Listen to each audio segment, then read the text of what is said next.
Welcome to this video. Today I will tell you a story that most people have never heard before. It's about an empire that ruled for more than 600 years, that ruled across 3 continents, Europe, Asia, and Africa. An empire of sultans, warriors, palaces, betrayals, love, and blood. This is the true story of the Ottoman Empire. You don't need to be a history expert, you don't even need perfect English, because I will tell this story in simple, emotional, powerful English, so you can enjoy the journey and improve your English at the same time. As you listen, you will learn new words, understand how real stories are told in English, and feel connected to one of the greatest empires in human history.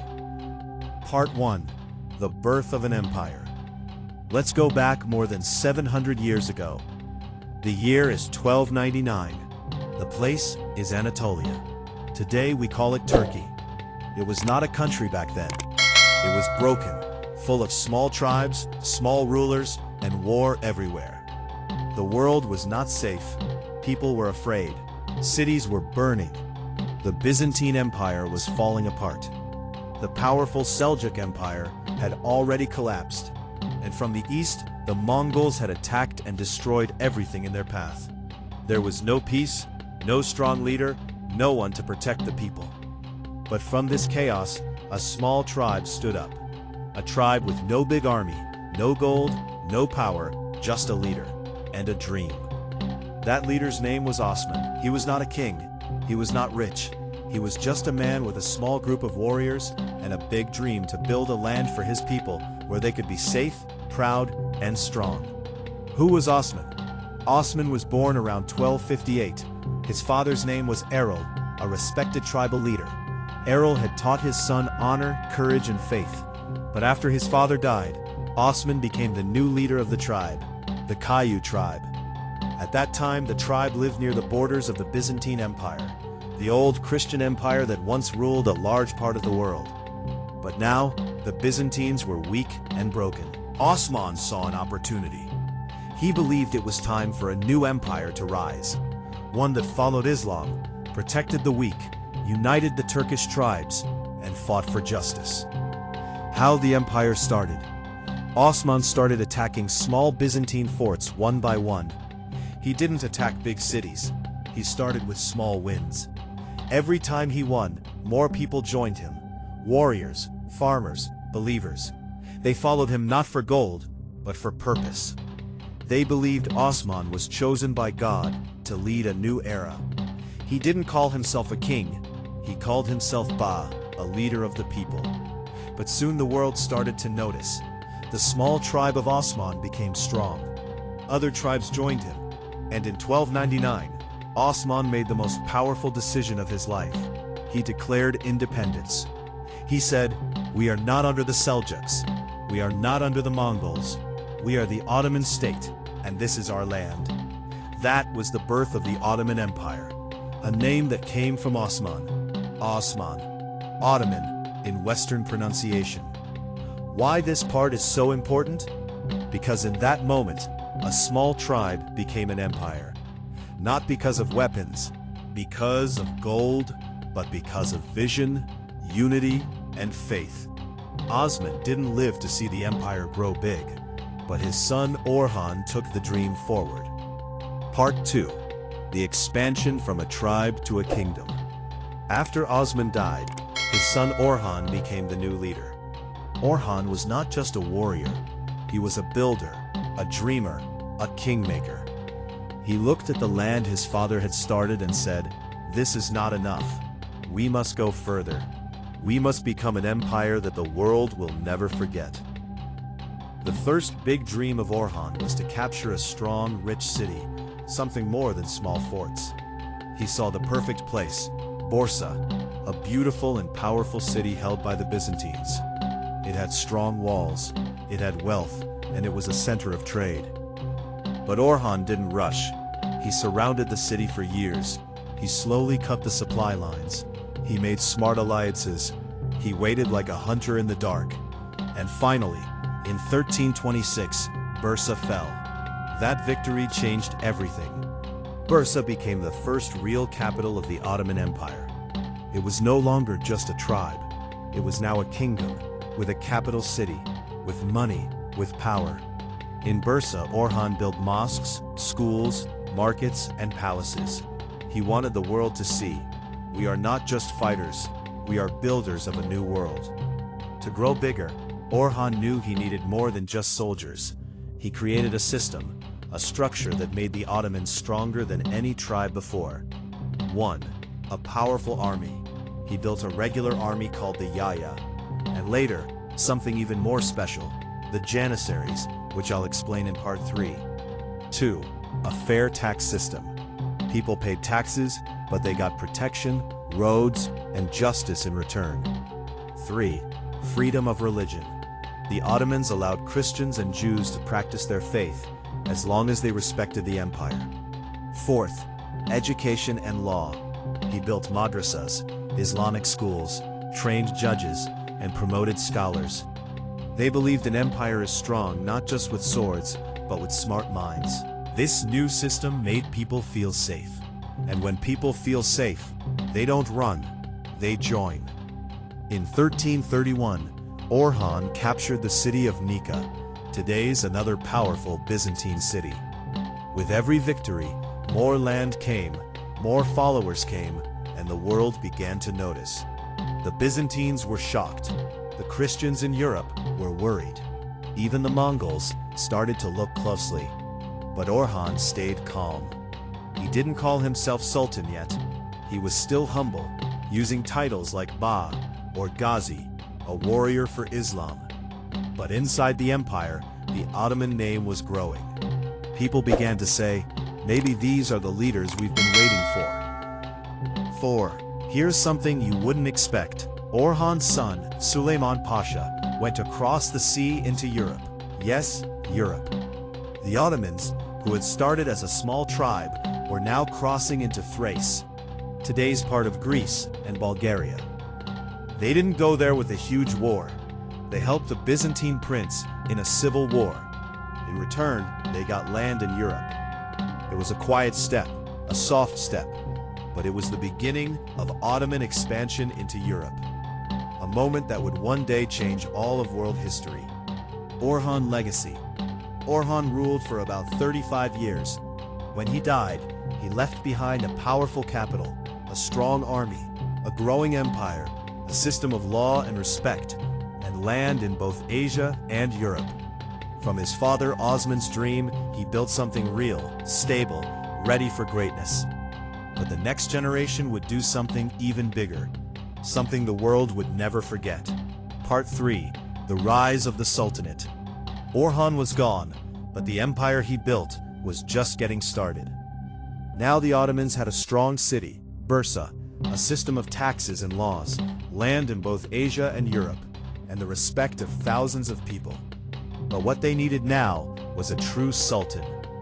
Someone who would not just protect the empire, but take it to the next level. Meet Murad Tai, the first true sultan. The son of Orhan was named Murad. He was not loud, not angry, not flashy. He was patient, intelligent, strategic.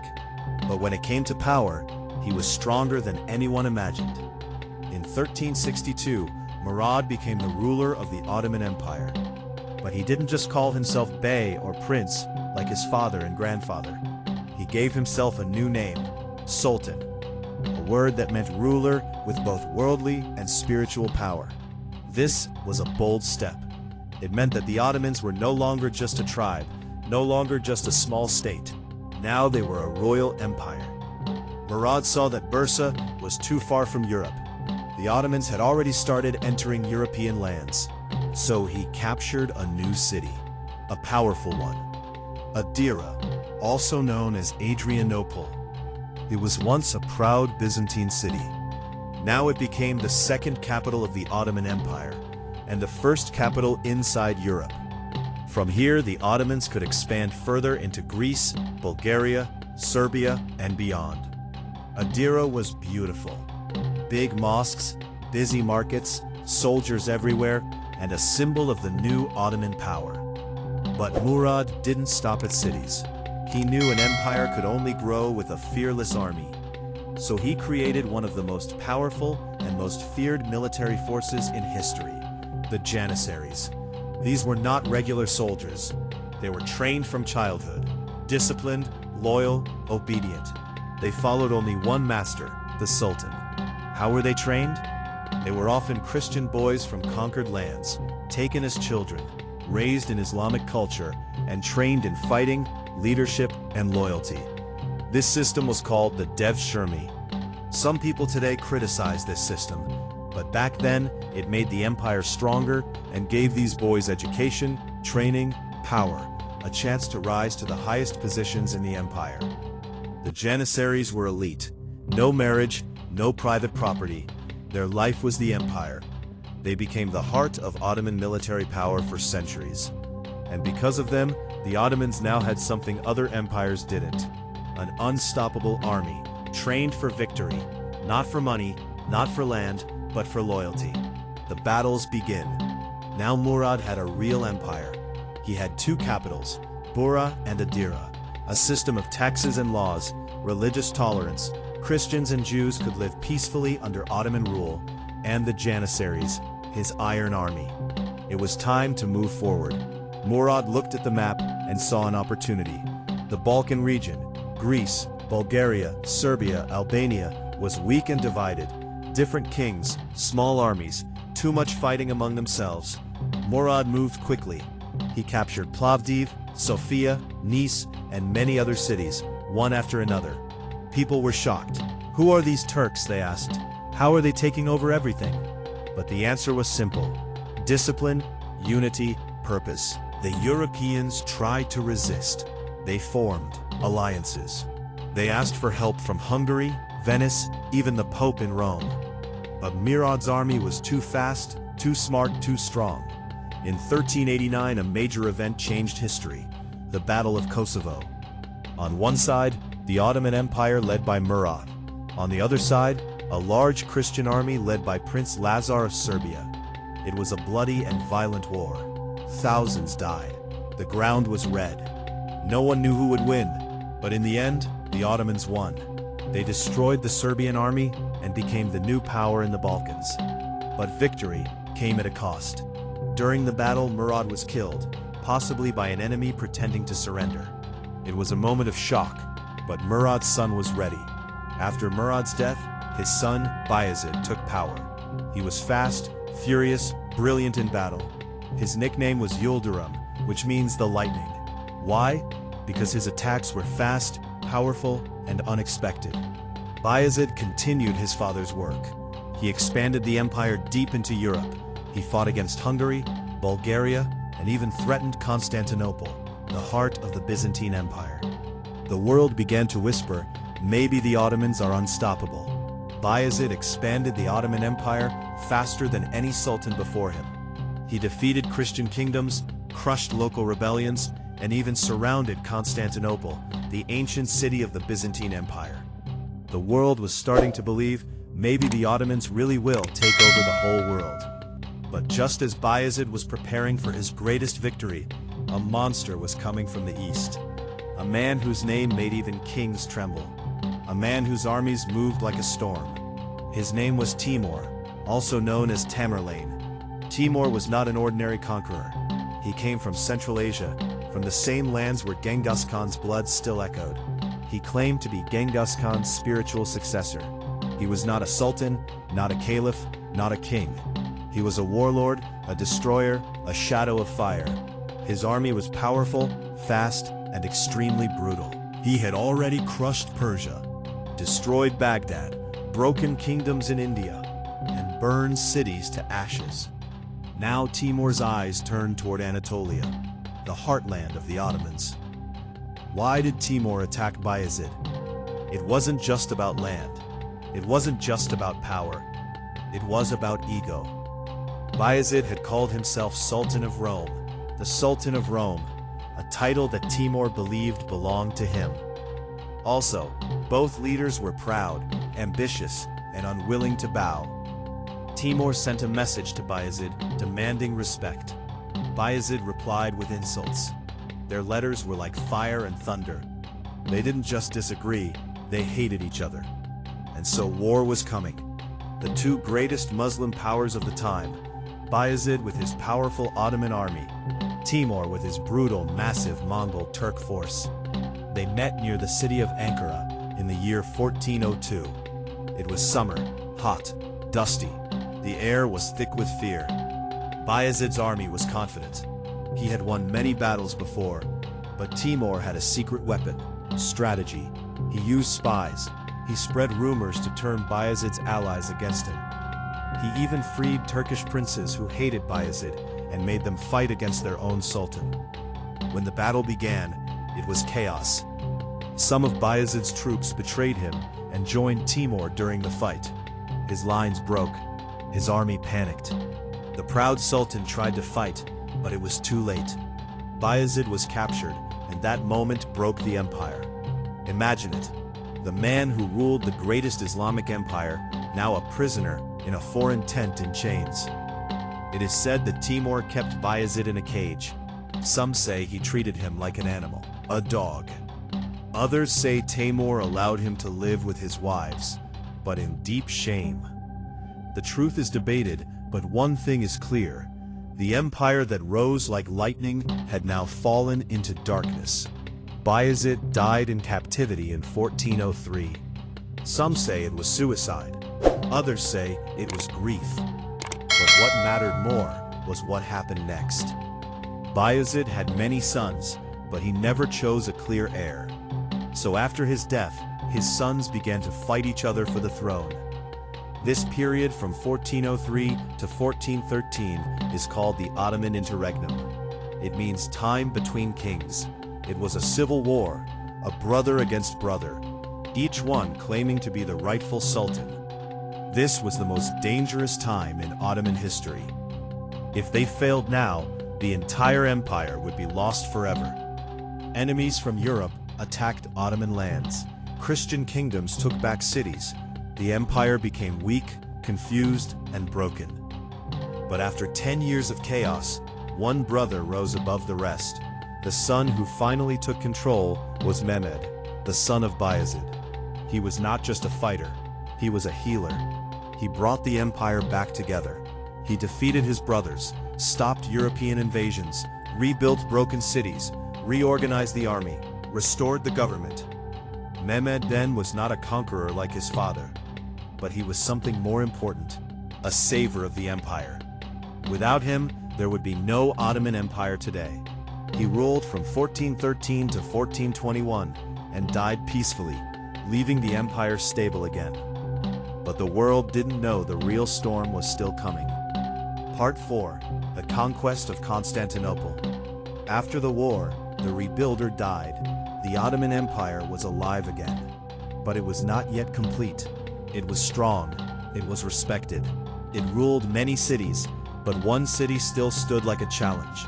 A city of ancient power, a city of dreams, a city that had survived attacks for more than 1,000 years. That city was Constantinople. Constantinople was the capital of the Byzantine Empire. It was one of the most famous cities in world history. Built by Emperor Constantine in the year 330 AD. For over 1,000 years, it was the center of the Christian Orthodox Church, the capital of the Eastern Roman Empire, a symbol of power, faith, and tradition. It had the strongest walls in the world, a deep moat, giant towers, and it was surrounded by water on 3 sides. Many empires had tried to conquer it. All had failed. And so to take this city was not just about war. It was about making history.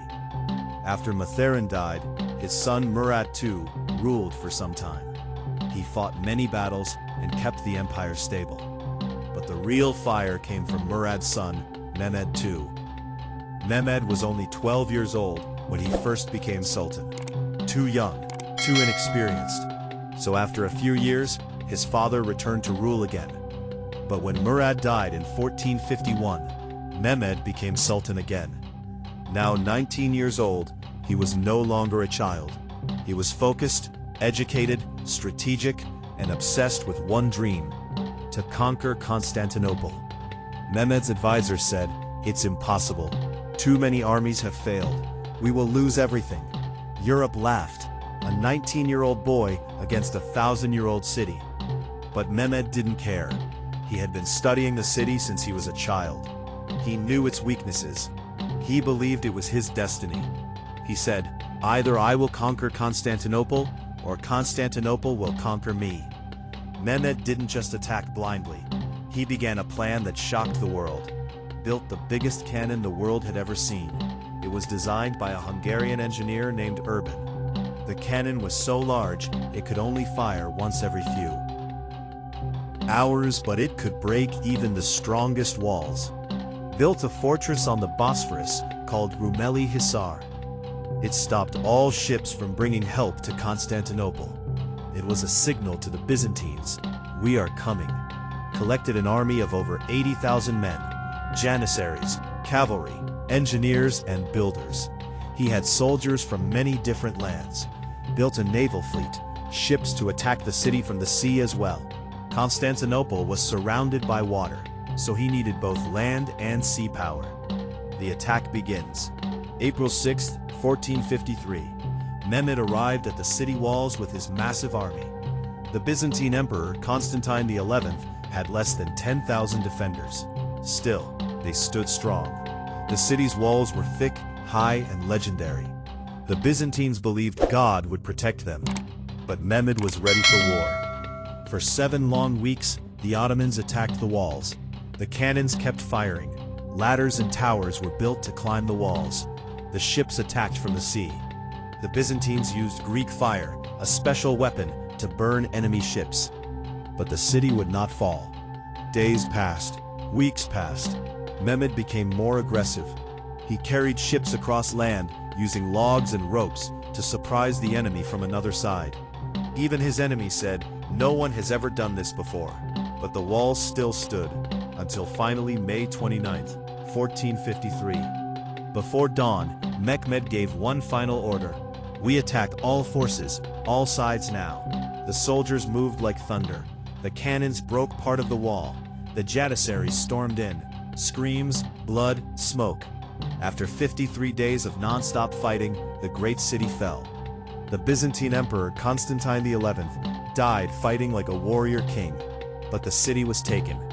When Constantinople fell, the world gasped. The city that had survived for over 1,100 years was now in the hands of a 21-year-old Muslim ruler. Mehmed too walked into the city with tears in his eyes. He went straight to the Hagia Sophia, the greatest church in the city. He stood in silence. Then he ordered it to be protected. He didn't destroy the churches. He didn't kill civilians.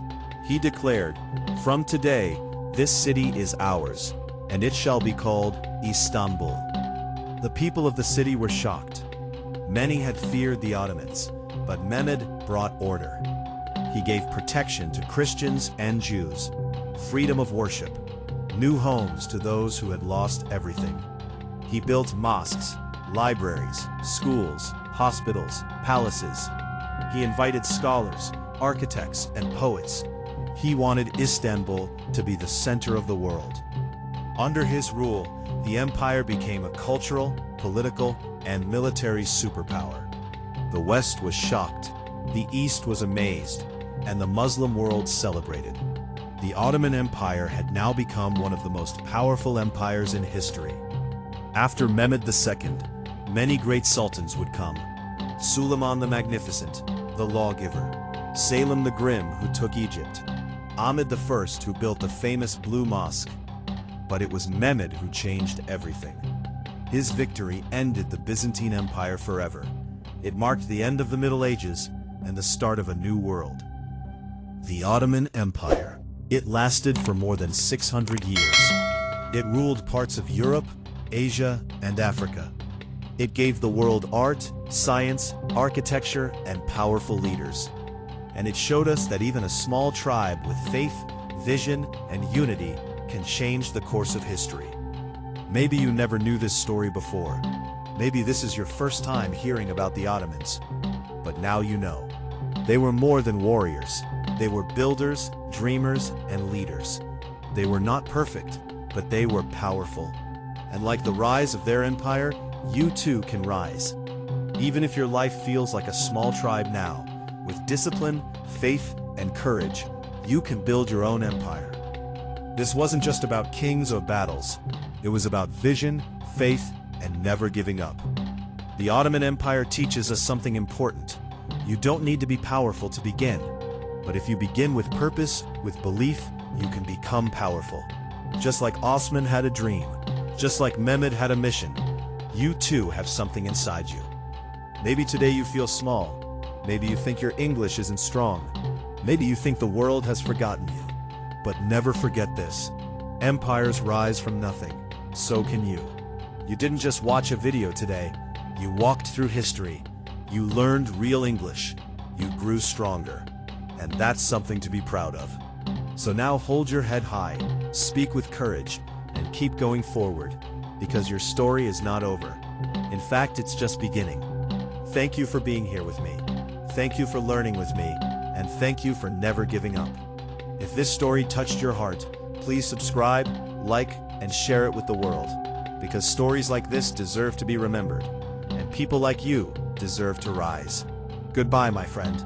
Until we meet again in the next story, take care, keep learning, and never stop believing.